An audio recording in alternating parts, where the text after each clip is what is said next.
Good morning everyone, welcome to this little vlog from our travels.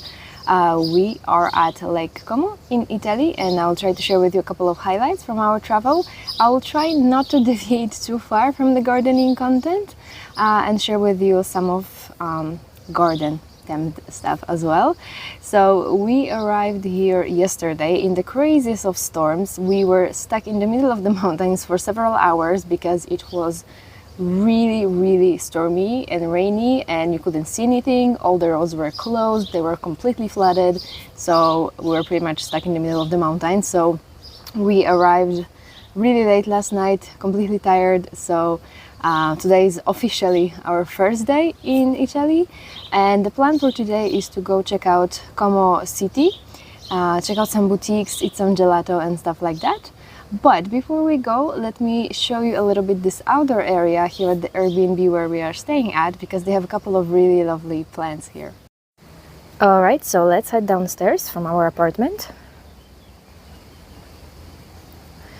And on the right here, you can see a little raised flower bed, I guess you can call it this way.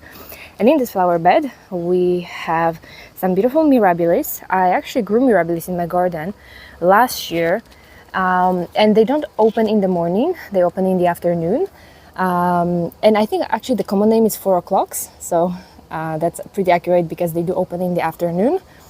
Above we have a couple of sunflowers looking really beautiful. Some of them are a little bit beaten down by the rain and the storm yesterday. And then a couple of roses up there.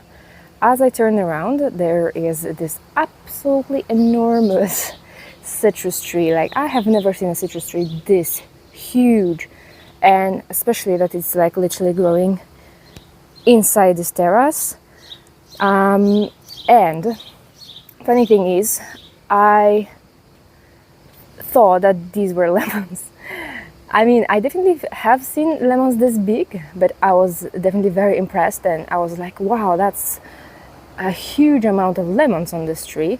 And then we harvested one of those, and turns out that these are not lemons at all. These are actually white grapefruits, and they are really yummy. So I picked one that was ripe, like laying over there on the floor, but really yummy grapefruits. So on the railings here we have a couple of geraniums. These are not looking so well because obviously they are shaded by this large tree. But as I turn around, there is this absolutely beautiful geranium.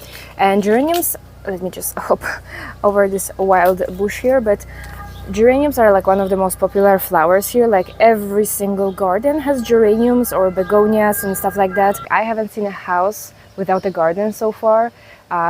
People have at least something in their garden, you know, at least some flowering shrubs, plenty of hydrangeas, like hydrangeas everywhere. Every single garden has a hydrangea, and you guys, they are absolutely stunning. They must really like this humid climate here near the lake, because their hydrangeas, they look like from some plant catalogs. Like, I know that so many people struggle with hydrangeas and we are trying to do our best to make them bloom, to make them beautiful, to make them healthy. And here they just grow like weeds. Like, you will see a random hydrangea macrophylla growing in the middle of nowhere and blooming absolutely beautifully. So I cannot wait to show you a little bit more of that and all the beautiful gardens that I'm gonna see on the way here.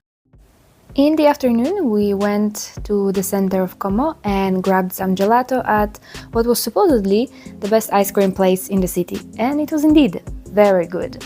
There's a square right next to it where you can sit and look at the beautiful view of the lake. And then we took a walk around the city center, and I just couldn't help but admire how beautifully the Italians decorate every little corner.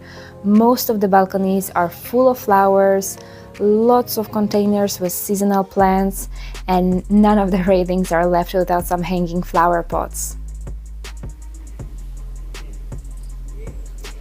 And as I mentioned before, hydrangeas everywhere.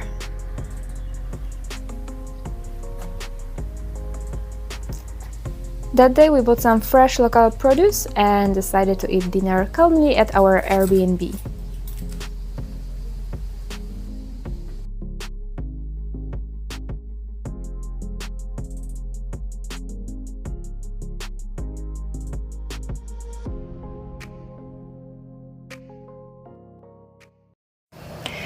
Good morning, everyone. We are on our way to visit Villa Carlotta. So here around Lake Como there's plenty of villas, beautiful, absolutely stunning villas that have been transformed either into hotels or restaurants and stuff like that. And they are surrounded by absolutely magnificent gardens. So the plan for today is to visit one of those gardens at Villa Carlotta. There is plenty of space to park right next to the villa if you're coming here by car, and there is also a ferry station if you're traveling from another city. There is also a really sweet spot for photos right under the pergola by the lake. You can buy tickets to the villa either online or at the ticket office. I also recommend paying a couple euros extra for an audio guide, thanks to which you will learn a bit more about the garden and the villa. Unfortunately, they were not available on the day we visited due to some technical problems. You can visit the whole garden in about 60 to 80 minutes, and you will find here a lot of tropical plants, perennial flower beds, rock garden, and typical annual flower schemes.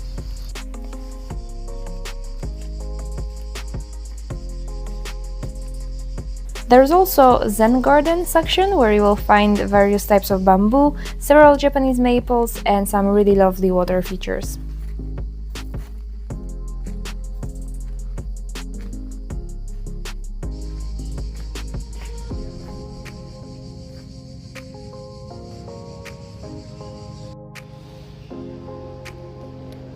Included in the ticket price, you can also visit the villa itself, which functions as a museum, and obviously you will find a lot of works of art here, and from the balconies of the villa you can admire the beautiful view of Lake Como.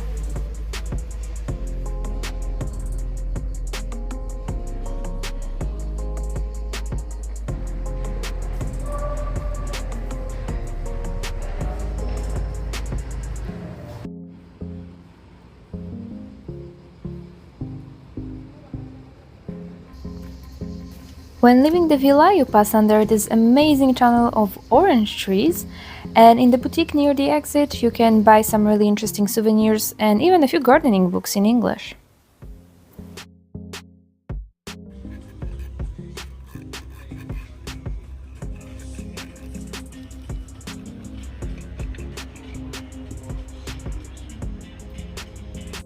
Good morning. Today we are running a little bit late, but we are hoping to catch a ferry to the other side of the lake to beautiful Bellagio. There's yet another villa that we want to visit. This time it's my husband who wants to visit it, because it is said that Franz Liszt visited that villa multiple times, and as he walked through those gardens and as he looked at the lake, it inspired him to create his music. And my husband is a pianist, actually. You guys often ask me when I record indoors, you can see the piano on the side, and I often get asked, is it me who plays the piano? And unfortunately, no, it's my husband. So he's hoping to visit that villa to feel some sort of inspiration as well. So that's where we are headed. So we were on the western part of the lake, so we took a ferry from Scandinavia, because the station actually operates non-stop compared to others, which for example have a break between 12 and 2 p.m. And what is really great, you can board the ferry with your car, motorbike or a bike and continue your journey on the other side of the lake.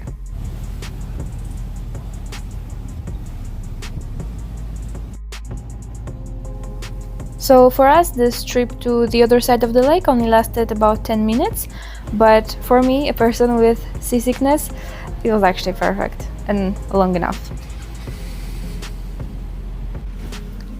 So upon arrival, we turned directly right, and through this beautiful alley full of flowers, we reached Villa Melzi.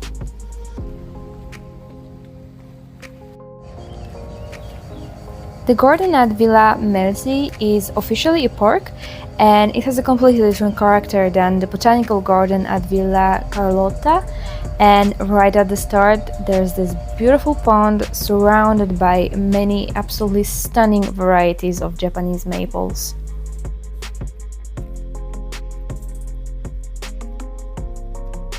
So we are at Villa Melsi, I believe that's how you pronounce it right now. The entry tickets cost 10 euros per person and it's absolutely stunning in here. Beautiful view, and it's actually pretty hot outside today, but this garden is full of mature trees. So you are walking in the shade, so it's very refreshing. This is just a detail, but all the paths are either concrete or paved, and there are no large hills or climbs, which makes it easier to explore and navigate this garden on a hot day. Look at those beautiful lantanas trained into sort of small trees. The villa itself is not open to visitors, but there are some exhibitions where you can learn a little bit more about the history of this place, its owners, and see some small exhibitions of objects original to this building. When leaving the villa, you can continue towards an amazing restaurant right at the exit, and then you can continue and take a dip in Lake Como on a small beach just south of the villa. On the way back, you can actually pass through the park again, as the tickets are valid for the whole day. We then visited the center of Bellagio, and I must say that this is probably the most touristy place we've seen so far here, but I think it's safe to say that the Italians have mastered the art of balcony gardening to perfection, and Bellagio is a perfect example of it. And as you can see, most of these gardens are dominated by the color red. We grabbed some refreshments at this restaurant right next to the lake, and I must say that I like the gelato here much better than in Como. Our journey is coming to an end, so just a quick stop for coffee and some pastries, and then one last stop, of course, at the garden center. Okay, so it's our last day at Lake Como. Sorry, I don't have a microphone, so I have to scream to you a little bit louder than usual. But we just stopped by a garden center because I want to check out kind of how it looks, what they sell, compare stuff, and perhaps take a couple of things back home with me. So let's go check it out. I haven't seen many garden centers or plant stores here. This one seems to be the largest in the area, but right from the start I knew I would love it. Very interesting displays and a whole lot of little things and garden decorations of various styles. But only after entering the garden plants section, I was really positively shocked, because I have never been to a garden center that had such a large selection of plants mid-July. Lots of shrubs and perennial plants, but also plenty of summer flowers and vegetables, all in perfect condition.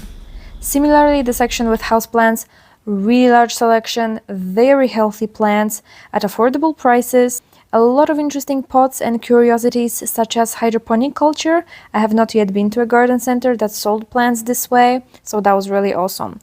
There was also even a separate section with wicker baskets.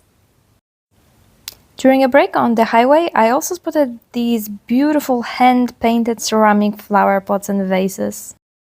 Okay, you guys, we are back home from our holidays, and I already did a quick watering run of my garden, and everything seems to be perfectly fine.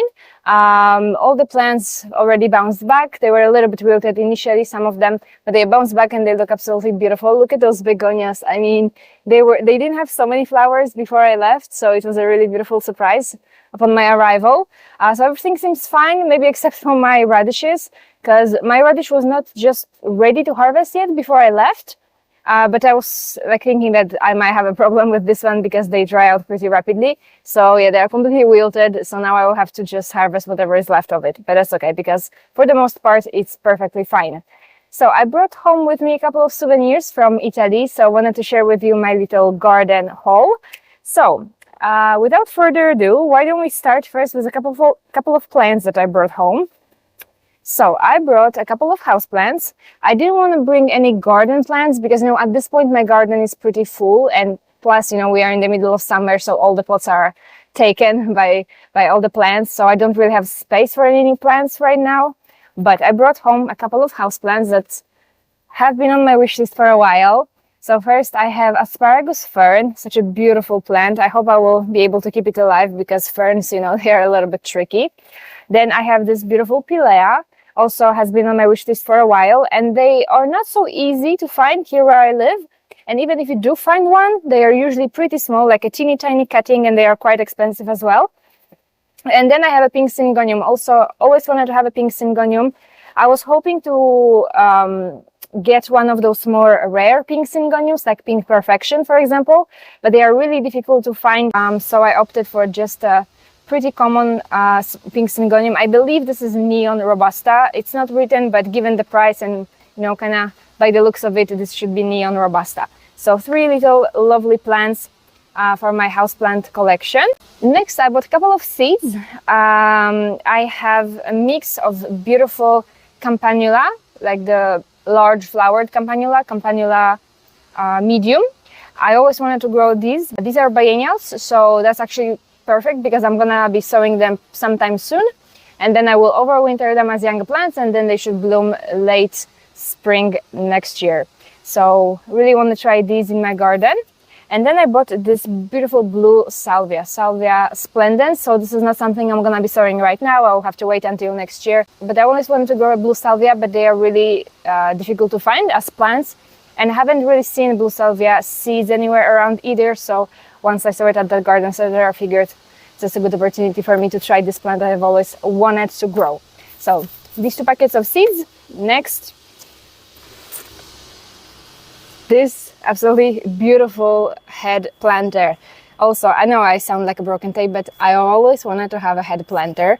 But you know, always when I find a beautiful head planter that I want, I'm traveling by plane, so I can't bring them back home with me. So this time I was traveling by car, so that was very convenient because I could take this one with me because it's pretty dang heavy. It's also fairly small, so it will be just perfect for some smaller flower, some little annual flower maybe. I'm gonna place it here for now. And then another thing that I actually brought 2 of those, one for me, one for my mother-in-law. So when I showed you the clip from the highway where they were selling all of those beautiful hand-painted pots, I really wanted to get one of those, but they were a little bit pricey. I mean, they were reasonably priced for what they were, right? They were like hand-painted, beautiful ceramic vases, but it was a little bit outside of my budget, so perhaps next time. But I did buy something there. Something that I saw the first time when we were passing by, and I was like, I need to come back to buy this. So here it is, this beautiful kind of basket planter. Here again, it's fairly small. If I had the chance to buy a larger one, I would probably buy a larger one because, you know, I'm obsessed with baskets and would love to have a beautiful kind of, you know, composition in it. So they only came in one size and it's pretty small. So here again, it will be a good opportunity to plant something smaller in it, although there is no drainage hole. I'm gonna think about this, what I will plant here, because I wouldn't want to damage it. Usually I just drill a hole at the bottom, but in this case I really love this planter, so I'm not sure if I want to damage it by drilling a hole. But I have planted stuff in pots without drainage and they would do pretty well for me. Or you could just, you know, just place the plant like in a plastic pot and just place it, not actually plant it. I think that will work as well. All right, so here are all the garden themed items that I brought home with me from Italy. Can't wait to plant all of this and to, you know, just use it in my garden. Hope that you guys enjoyed this little vlog, a little bit different video than usual, but hope that you enjoyed it nevertheless, and hope to see you again in the next video.